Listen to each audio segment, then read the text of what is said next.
Welcome to Murray Montgomery's Lone Star Diary. Murray is a published author and syndicated newspaper columnist. He writes nonfiction stories about the Old West, most of them about cowboys and pioneers to the Lone Star State. Other true stories with an Old West flavor from all parts of America will also be included from time to time. Murray has been writing for some 20 years for the online magazine, Texas Escapes. So sit back and relax, and enjoy these true stories of old Texas. Now, here's Murray. Howdy folks, this is Murray with you with my initial first episode of Lone Star Diary. And this will be the first of many, as I've been writing these stories for some 20 years that go to texasescapes.com and in several newspapers here in Texas. Now, I wanted to start this one off, and this was episode number 1. And really and truly, it's about an old Texas ghost story. I realize that it's a little bit past Halloween now, but maybe this one will kind of fit in with what's been going on around Halloween time. And the name of this story is Bailey's Light, a Brazoria County, Texas ghost tale.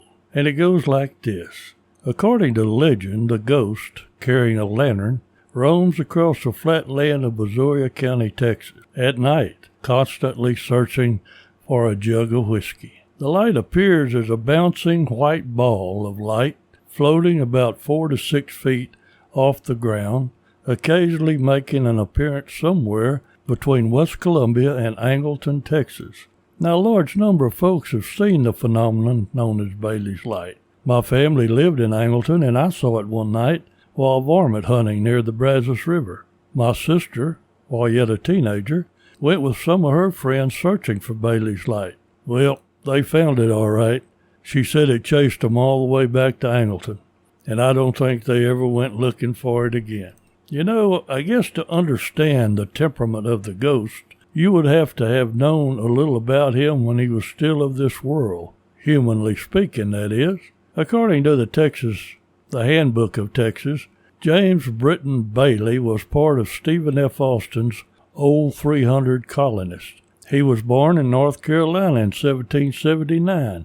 Bailey was married at a young age, and the couple had 6 children. And after his first wife died, he married her sister, and old Bailey fathered 5 more children.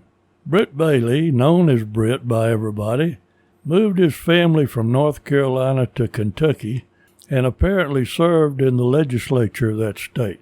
You know, he was a very controversial old boy, and he obtained a bad reputation. The story goes that he was prosecuted for forgery before he left the state of Kentucky. And after leaving Kentucky, Bailey turned up in Tennessee. He lived there for a number of years and later fought in the War of 1812.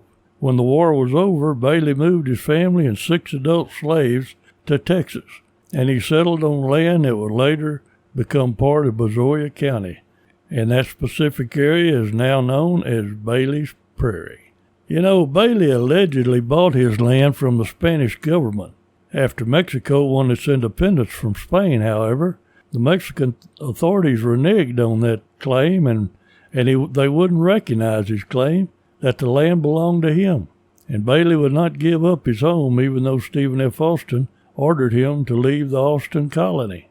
Although Bailey and Austin apparently disliked one another, Austin finally recognized Bailey's squatter's claim to the land. He was given a league and a labor of ground on the east bank of the muddy Brazos River. Britt Bailey was later commissioned as a captain in the local militia. At that time, Texans were loyal Mexican citizens, and Bailey took the oath to defend the Mexican Constitution of 1824. Bailey gained a reputation as being a troublemaker. He was regularly engaged in brawls and evidently was a constant thorn in the side of old Stephen F. Austin. Some were probably relieved when Bailey finally passed away. Those who knew him may have thought that he died of just plain meanness, but history says that the tough old man succumbed to cholera on December 6, 1832.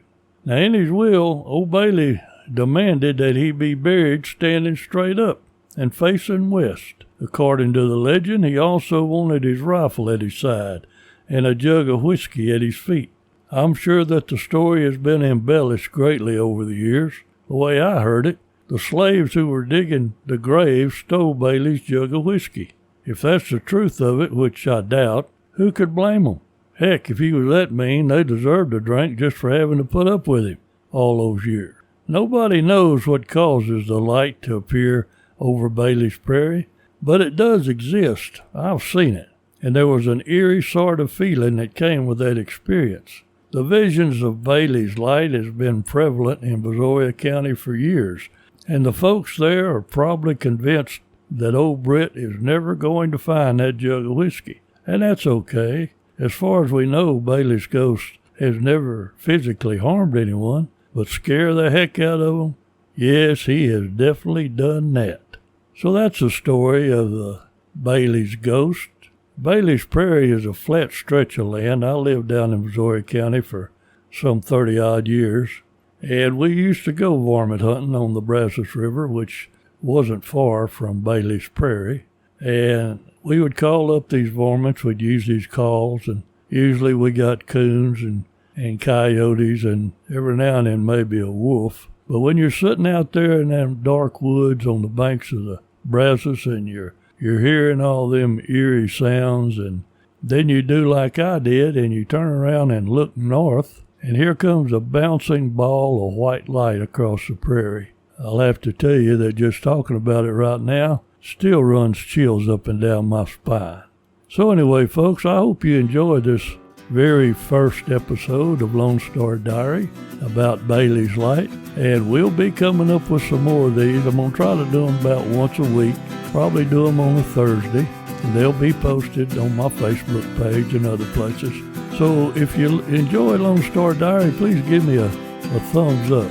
I'd appreciate it. And I'll be talking to you folks on down the road. In the meantime, God bless Texas, and goodbye.